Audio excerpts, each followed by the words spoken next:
சரிம்மா, PF close பண்ணிடுங்க. சரி. ஏம்மா அனு, விஷயம் தெரியுமா? சொல்லுங்க. அதான் நாத்தனார் மக வயசுக்கு வந்திருக்கா இல்லைங்களா, என்ன பண்ணலான் இருக்கீங்க? அவரோட பிஎஃப் க்ளோஸ் பண்ண சொல்லிட்டேன். அதான் அப்போ நகையும் தேவையான தட்டுவரிசையும் வைக்கலான்னு இருக்கேன். எனது அரை பவுனா? அரை பவுனில் வச்சா எப்படி மரியாதையாக இருக்கும்? ஒரு பவுனாவது வச்சிரு. எங்கேயாச்சும் கடனை முதல்ல வாங்கியாது ஒரு பவுன் நகையாவது வை. ஏன்னா உனக்கும் 2 பிள்ளை இருக்கு இல்லையா, அது எப்படி நமக்கு தான் திரும்பி வருமா?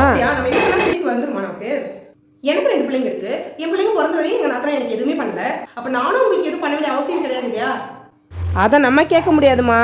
நீங்கள் தாய் மாமா முறை, தாய் மாமா செஞ்சு தான் ஆகணும். கரெக்டு தான். எனக்கு பண்ணக்கூடாதுங்கிற எண்ணெல்லாம் இல்லைத்த. என்னோட தகுதிக்கு மீறி கடன் பண்ண முடியாது. எப்போவோ திருப்பி வர்றதுக்காகலாம் இப்போ வந்து பண்ணிட்டு இருக்க முடியாது. என்னால் என்ன முடியுமோ, என்னோட தகுதிக்கு என்ன முடியுமோ அதை நான் மனசார பண்ணலான்னு இருக்கேன். இப்போ சொல்லுங்க, 1/2 பவுன் போடவா இல்லை 1 பவுன் போடவா? என்ன மக்களே, நான் சொல்றது சரிதானே?